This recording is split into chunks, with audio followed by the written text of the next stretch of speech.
Hello, नमस्कार बच्चों। मैं अर्चना, हिंदी प्रवक्ता। आज हम करेंगे राम लक्ष्मण परशुराम संवाद कविता, जिसके हमने पहले 3 पद्यांश कर लिए हैं और अब अगले 3 पद्यांश करेंगे। कौशिक सुनहु मंद येहु बालकु, कुटिल काल बस निज कुल घालकु। जब परशुराम बहुत ही गंभीर अवस्था में होकर बोलते हैं तो राम लक्ष्मण के गुरु विश्वामित्र को संबोधित करते हुए कहते हैं, हे कौशिक सुनो, हे विश्वामित्र सुनो, ये बालक बहुत ही मंदबुद्धि का बालक है। कुटिल काल बस निज कुल घालकु, ये अपने काल के वश में होकर बोल रहा है। जो ये इतने कठोर वचन जो बोल रहा है, ये काल के वश में होकर बोल रहा है और ये अपने कुल का नाश करने वाला है। भानु वंश राकेश कलंको, कि जिस प्रकार चंद्रमा के ऊपर कलंक होता है, उसी प्रकार ये बच्चा भी अपने सूर्य वंश के ऊपर कलंक है। निपट निरंकुशु अबुद्धु असंकु, ये बिल्कुल उद्दंड मूर्ख और बिना शंका वाला बालक है, जिसको किसी भी बात का संकोच नहीं है। काल कवलु हो ही क्षण माही, अब ये एक क्षण में काल इसको ग्रास कर जाएगा, काल इसको निगल जाएगा, अर्थात एक क्षण के अंदर मैं इसको मार दूंगा। कहोई पुकारी खोरी मोही नाही, अब मैं ये बात बिल्कुल सबको पुकार के कह रहा हूँ, फिर मेरा दोष मत निकालना। मैं ये बात सबको बता रहा हूँ। तुम्हू हट कहूँ जे चहूँ उबारा, फिर कहता है जे चहूँ उबारा, जो भी इसको बचाना चाहता है, चहूँ चाहना, उबारा बचाना, जो भी इसे बचाना चाहता है तो इसे रोको। कही प्रतापु बलु रोसु हमारा, और इसको मेरे प्रताप के बारे में, मेरी वीरता के बारे में, मेरे बल के बारे में और मेरे गुस्से के बारे में बताओ। लखन कहेऊ मुनि सूजसु तुम्हारा, फिर लक्ष्मण फिर से उसको गुस्सा दिलवाते हुए कह रहे हैं, हे मुनिवर, आपके यश के बारे में कौन नहीं जानता। कहेऊ, आप ही अपने गुस्से के बारे में, आप इससे ज़्यादा कोई नहीं बता सकता। आप ही अपने गुस्से के बारे में अच्छे से वर्णन कर सकते हो, कोई दूसरा कोई नहीं कर सकता। बार अनेक भांति बहुवर्णी, और आप अनेक बार आपने उसका वर्णन कर भी लिया है मेरे सामने। आपके होते आपके बारे में कौन वर्णन कर सकता है, आप ही अपने बारे में अच्छा वर्णन कर सकते हो और अनेक बार आपने कर भी लिया। नहीं संतेषु तय पुनि कुछ कहूँ, फिर लक्ष्मण कहते हैं कि अगर उससे भी आप संतुष्ट नहीं हुए हो ना, कि आपने इतनी बार तो अपने बारे में, अपनी वीरता के बारे में, अपने क्रोध के बारे में, अपने यश के बारे में अपना वर्णन कर लिया, लेकिन उससे भी अगर आप संतुष्ट नहीं हुए हो तो कह दो, दोबारा से कह दो, फिर से अपने बारे में बता दो। जनी जिस रोसी दुखु दुस्सह दुख सहु, इतना क्यों असहनीय, अपने आप को इतना क्यों रोक रहे हो। अगर आपको इतना गुस्सा आया हुआ है तो आप इतना सहन क्यों कर रहे हो। दुख मत भोगो, ये सहन करने का दुख आप मत भोगो। अब परशुराम जी और भी गुस्से में होंगे लक्ष्मण की ये बात सुनकर। वीर भरती तुम्हें धीर अछोभा, फिर लक्ष्मण कहते हैं कि वीर जो पुरुष होते हैं ना, वो तो धैर्यवान होते हैं, धैर्य का व्रत धारण करके रखते हैं और बिल्कुल शांत स्वभाव के होते हैं। गारी देत न पाऊ शोभा, लेकिन आप तो जो बार बार गाली दे रहे हो ना, ये आपको शोभा नहीं दे रही है।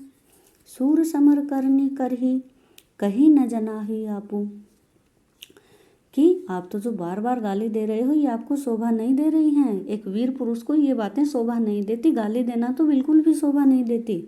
सूर समर करनी करही, और जो सूरवीर होते हैं वो युद्ध के अंदर अपने मुंह से अपना बखान कभी भी नहीं करते।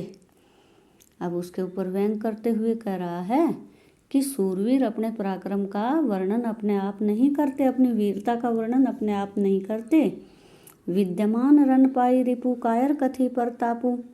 और जो विद्वान रन रिपु कायर कि रिपु कथी परतापु, कि जो सूरवीर होते हैं वो तो अपना वर्णन अपने आप से नहीं करते, लेकिन जो कायर लोग होते हैं ना वो अपनी वीरता की डींगे हाँकते हैं। कायर लोग अपने प्रताप के बारे में शत्रु को जब अपने सामने देखते हैं तो अपने प्रताप का बखान करने लग जाते हैं। अब परशुराम जी को बहुत ज़्यादा गुस्सा आ गया, तो अब परशुराम और भी गुस्से में हो जाएंगे, लेकिन लक्ष्मण उसे अभी और भी भड़का रहे हैं। तुम्हें तो कालू हाकू जनु लावा। लक्ष्मण कहते हैं कि तुम तो है ना जो काल को ऐसे हाँक कर ला रहे हो, जैसे काल को बार बार हाँकते हुए ला रहे हो। बार बार मोही लागी बुलावा, और ऐसा लग रहा है जैसे मेरे लिए ही उसका बुलावा कर रहे हो। सुनत लखन के वचन कठोरा। इस प्रकार लक्ष्मण के इतने कठोर वचन सुनकर परशु सुधारी धरेहु कर धोरा। परशुराम ने अपने फरसे को सुधारा और अपने हाथ में ले लिया। अपने धोरा धरेहु कर धोरा यानी अपने पास रख लिया, यानी अपने हाथ में ले लिया। अब जनी देई दोसु मोही लोगू।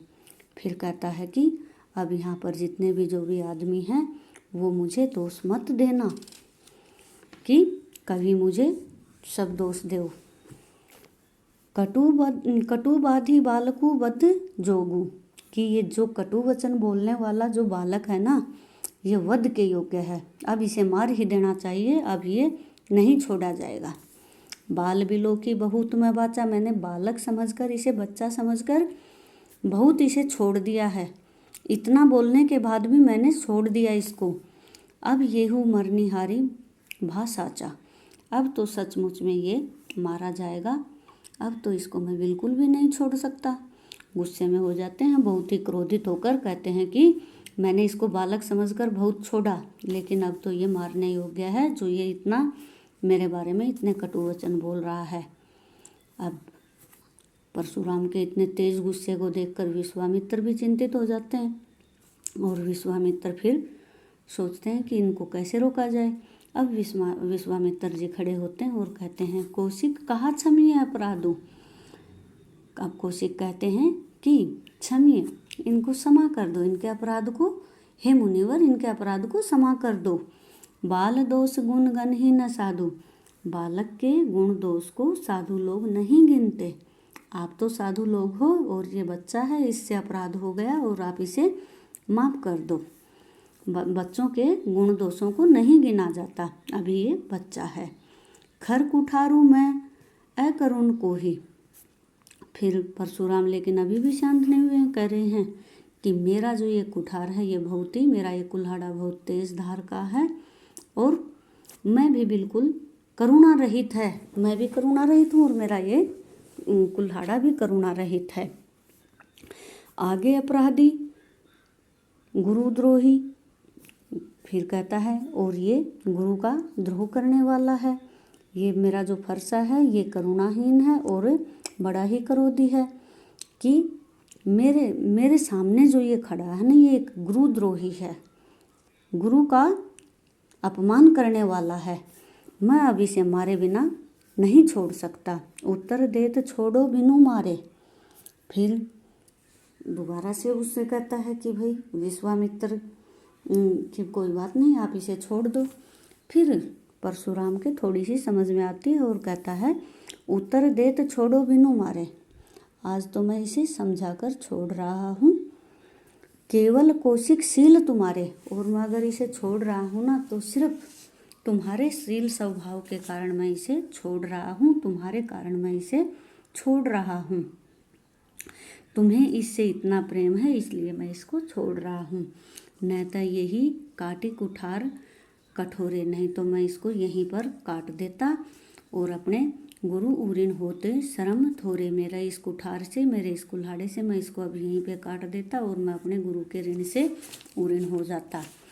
गाधी सुन कह हृदय हसी मुनि हरिये सूझ। फिर वो विश्वामित्र जी मन ही मन में सोच रहे हैं, वो मन ही मन हंस रहे हैं, हंसते हुए सोच रहे हैं कि मुनिवर को सब कुछ हरा हरा सूझ रहा है, मुनिवर सोचते हैं कि इनको ये तो बिल्कुल कुछ भी नहीं है। अमै खांड न उमै खांड अझू न बूझ अबूझ, कि उन्हें नहीं पता कि ये लोहे से बने हुए हैं, लोहे की तरह बने हुए हैं। ये कोई ईंट से बने हुए, गन्ने से बने हुए नहीं हैं जो बूंद पड़ते ही पिघल जाएं। ये तो लोहे की तरह कठोर हैं, जिनका कुछ भी। अर्थात इस माध्यम से विश्वामित्र जी मन ही मन सोच रहे हैं कि परशुराम को अब भी इनके बारे में नहीं पता चला है कि ये कितने वीर योद्धा हैं। कहेऊ लखन मुनिशील तुम्हारा, को नाही जान विदित संसारा। लेकिन लक्ष्मण तो अब भी उसी तरह से उसको गुस्सा दिलवाने की कोशिश कर रहे हैं। लक्ष्मण कह रहे हैं कि हे मुनिवर, आपके शील को कौन नहीं जानता, आपके बारे में कौन नहीं जानता, ये पूरा संसार जानता है। माता पिता उऋण भय नीके, आपके जो माता पिता के तो ऋण से आप ऋण हो लिए हो, आपने अपने माता पिता का ऋण तो उतार दिया। गुर ऋणु रहा सोचू बड़ जी के, और अब शायद आपका जो ये गुरु का ऋण है ना, ये तो बहुत समय से चढ़ा हुआ है, तो आपका तो ये बहुत ज़्यादा बढ़ गया होगा। सो जनु हमरे माथे काढ़ा, और हमारे माथे अब इसको मंडना चाहते हो, हमारे अंदर से आप इसको निकालना चाहते हो। दिन चले गए ब्याज बढ़ा, अब तो इतने दिन बीत गए हैं कि इसका ब्याज बहुत ज़्यादा बढ़ गया होगा।